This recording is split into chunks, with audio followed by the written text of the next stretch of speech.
Hello everyone, this is Anisha Sharma, intern at LexClick and Company. I'm also a fourth year student at Modi University. The current video is based on the recent ruling of the Madhya Pradesh High Court, in which the question before the court was that can the accused avail remedy of section 156 subsection 3 of CRPC to raise grievance of improper or delayed investigation. So, in the current case, the Madhya Pradesh High Court has sought to assist the bar and has investigated every member of the bar to address the court on the issue as to whether the remedy under section 153 subsection 3 of CRPC, so far as it relates to the grievance of improper or delayed investigation, can be availed by the accused or not.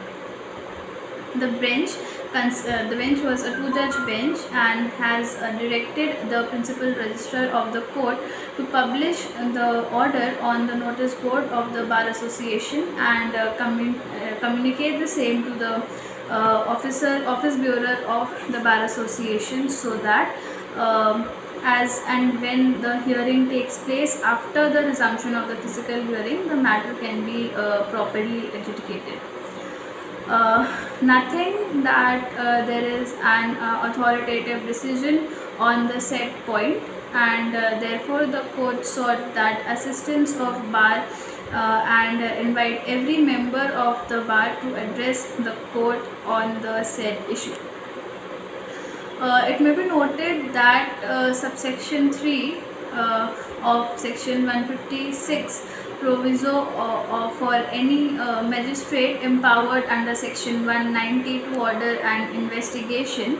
It may be noted that a person has grievance, that his FIR has not been registered by the police station. His first remedy is to approach the superintendent of police under section 154 subsection 3 of CRPC, or other police officer that is referred in section 36 of the CRPC.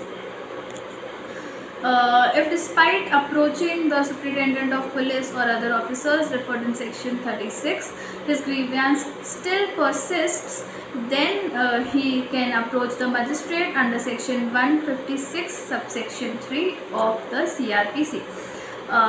If an application under section 156 subsection 3 of CRPC is made and the magistrate is prima facie satisfied that he can direct the FIR to be registered, he can direct the proper investigation to be done, which includes in his discretion, if he deems it necessary, recommending a change of investigating officer, so that a proper investigation is done in the matter.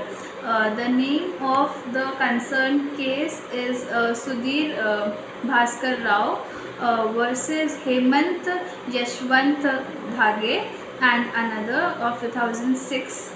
This is a Supreme Court case.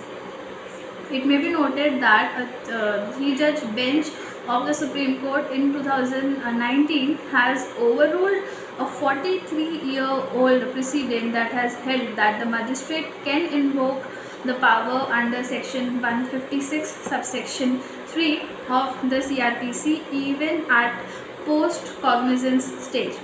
This was held in the Vinubhai Haribhai Malavya and another's versus the state of Gujarat and another's. Thank you.